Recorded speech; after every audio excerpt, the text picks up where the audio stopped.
সালাম আলাইকুম। আমি এই ভিডিওতে আমার ব্যক্তিগত মতামতগুলো তুলে ধরছি। বাংলাদেশ জাতীয়তাবাদী দল বিএনপির আগামী দিনের যারা রাষ্ট্র ক্ষমতা অথবা এই দলটাকে লিড করবেন, ধাপে ধাপে বেগম খালেদা জিয়া বা সাবেক প্রেসিডেন্ট শহীদ প্রেসিডেন্ট জিয়াউর রহমান, তারপরে আছেন জনাব তারেক রহমান, 61 বছর বয়সে পা দিয়েছেন। এর পরবর্তী সময়ে বিএনপির কাণ্ডারি হিসাবে যাকে বলা হয়ে থাকে তিনি হচ্ছেন জাইমা রহমান, অর্থাৎ তারেক রহমানের যিনি কন্যা আছেন। যথেষ্ট শিক্ষিত, বিদেশে পড়াশোনা করেছেন, স্মার্ট, ডেশিং, সুন্দরী, সবকিছু আমরা বলতে পারি। মানে আগামী দিনে তিনি জাতীয়তাবাদী দল বিএনপিকে লিড করার মতন হয়তো সকল রকম দক্ষতা, যোগ্যতা, যেগুলা শিক্ষাগত দিক থেকে দরকার ছিল সেগুলো আছে। এবার দরকার হচ্ছে রাজনৈতিক ম্যাচিউরিটি। তো তিনি এই প্রথমবারের মতন রাজনৈতিক দল হিসেবে বিএনপি যেভাবে দীর্ঘ 17 বছর বিদেশ থেকে পরিচালিত হয়েছে, এখন আওয়ামী লীগ হচ্ছে, তো অনলাইনে নেতাকর্মীদের সাথে সাক্ষাৎ করা, কথাবার্তা বলা, তাদের মনোবল চাঙ্গা করা, এই কাজগুলা যতদিন করে আসছেন। তো তারেক রহমানের মেয়ে জাইমা রহমানের হাতে খড়িও আপনার ঠিক একইভাবে হয়েছে। তবে এটা নিয়ে পজিটিভও আছে, নেগেটিভও আছে। পজিটিভ হচ্ছে যে না, রাজনীতিতে তার হাতেখড়ি হলো, এবং কি নেতাকর্মীদের সাথে ইউরোপ ভিত্তিক যে প্রতিনিধি আছেন তাদের সাথে একটা প্রোগ্রামে তিনি প্রবাসীদের ভোটাধিকার সংক্রান্ত কার্যক্রম নিয়ে আলোচনা করেছেন। যেহেতু প্রোগ্রামটা ছিল প্রবাসীদের ভোটাধিকার, তার মানে বিদেশে যারা বসবাস করে, তো এখন এতগুলা দেশে একসাথে গিয়ে প্রোগ্রাম করার চেয়ে বেটার ছিল অনলাইনে করা। এটা নর্মালি আমরা বোধগম্য হয়।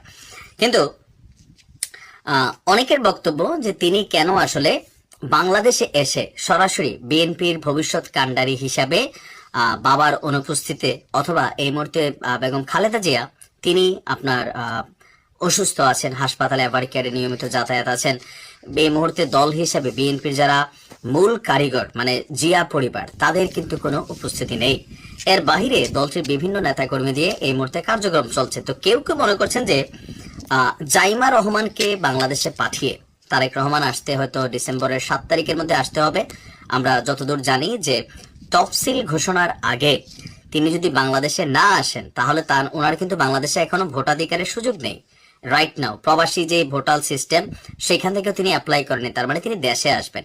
অলরেডি তার গুলশানের বাড়ি প্রস্তুত করা হয়েছে, বুলেট প্রুফ গাড়ি সম্ভবত আনাও হয়েছে। তো সবকিছু মিলিয়ে প্রস্তুতি থাকলেও তারেক রহমান দেশে কবে ফিরবেন, নেতাকর্মীরা স্লোগানও দিচ্ছেন December is calling, Tarique Rahman is coming. তো একটা অপেক্ষার পালা চলছে।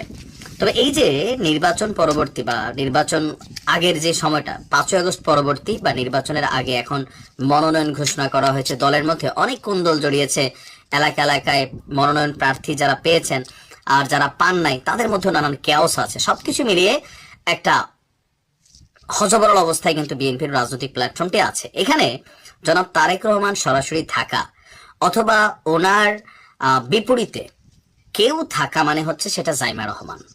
যদিও বয়স খুব বেশি না, তারপরেও ওনার যে জায়গা বা তার যে শিক্ষাগত যোগ্যতা, দক্ষতা, সেখান থেকে তিনি এসে মোটামুটি হয়তো অনেকটা ব্যালেন্স করতে পারতেন। অথবা মাঠ পর্যায়ে এই যে মির্জা ফখরুল ইসলাম আলমগীর সারা বাংলাদেশ চষে বেড়াচ্ছেন, সেখানেও তার সরব উপস্থিতি জাইমা রহমানের দলীয় নেতাকর্মীদের অনেকটা মনোবল চাঙ্গা করতো। কেউ কেউ বলার চেষ্টা করছেন যে দুধের স্বাদ ঘোলে মেটাইতে পারতো, যে না, জনাব তারেক রহমানের মেয়ে অন্তত এখানে আছেন। ইভেন রাজনীতির মাঝে পরিচিতি হবার বা পরিচিতি নেওয়ার যে বিষয়টা থাকে, এটা তিনি এই মুহূর্তে পারতেন। অন্য সময় এটা একটু কিছুটা হয়তো এতটা পপুলারিটি অথবা জনগণের কাছাকাছি যাওয়ার যে সুযোগটা, এতটা অন্য সময় থাকবে না।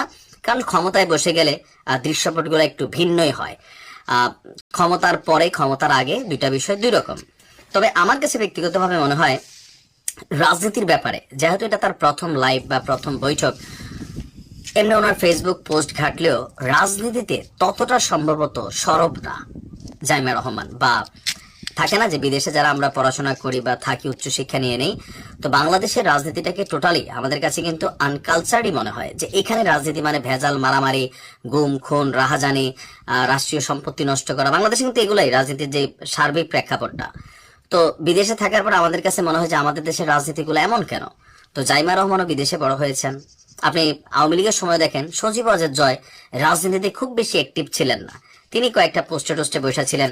আবার পুতুলকেও দেখেন যে রাজনীতিতে তিনি খুব বেশি অ্যাক্টিভ ছিলেন না, বিভিন্ন পদে বসে টসে ছিলেন, বাকি রাষ্ট্রীয় প্রোটোকল সুযোগ সুবিধা এটা তারা উপভোগ করেছেন। কিন্তু রাজনীতির মাঝে যে আওয়ামী লীগকে ভবিষ্যতে কারা লিড করবে এ নিয়ে যখন এখন প্রশ্ন আসছে যে রাজনৈতিকভাবে কে বেশি ম্যাচিউর, জয় এখন অনলাইনে তিনি কাজ করা শুরু করছেন। তো আসলে ওইভাবে কিন্তু যে শেখ হাসিনার বিপরীতে যে ক্যারেক্টারটা ফ্যামিলি থেকে আসা দরকার, আওয়ামী লীগের 17-18 বছরের যে রাজনৈতিক গোল্ডেন টাইম পার করছে, এই সময় তারা দুজনের কেউই ধরেন রাজনৈতিক ম্যাচুরিটিটা দেখাইতে পারে নাই। এমনিতে ঠিক আছে যে শেখ পরিবারের সদস্য সন্তান সেটা আলাদা, কিন্তু ওইটা পারে নাই। তো তদ্রুপ জাইমা রহমানও এই যে সুযোগটা পাচ্ছেন, কেন আসলে তিনিও দেশে আসছেন না? যেহেতু ওনার মা তারেক রহমানের কি বলে যে স্ত্রী, তিনি বাংলাদেশে আসছেন, ঘুরে গেছেন, তো সেই জায়গা থেকে উনি হয়তো বাংলাদেশে আসতে পারতেন, মানুষ খুশি হইতো। অনেকেই আপনার এটা মনে করছেন যে মায়ের সাথে সম্ভবত তিনি আসছিলেন কিনা আমি জানি না, যদি আয়সা থাকেন চলে গেছেন নীরবে, বাট রাজনৈতিক কোনো কর্মকাণ্ডে নিজেকে সম্পৃক্ত করেন নাই। তো কেউ কেউ বলছেন, বলার চেষ্টা করছেন যে এটা হচ্ছে রাজনৈতিক হাতেখড়ির প্রথম ভুল। কোনটা?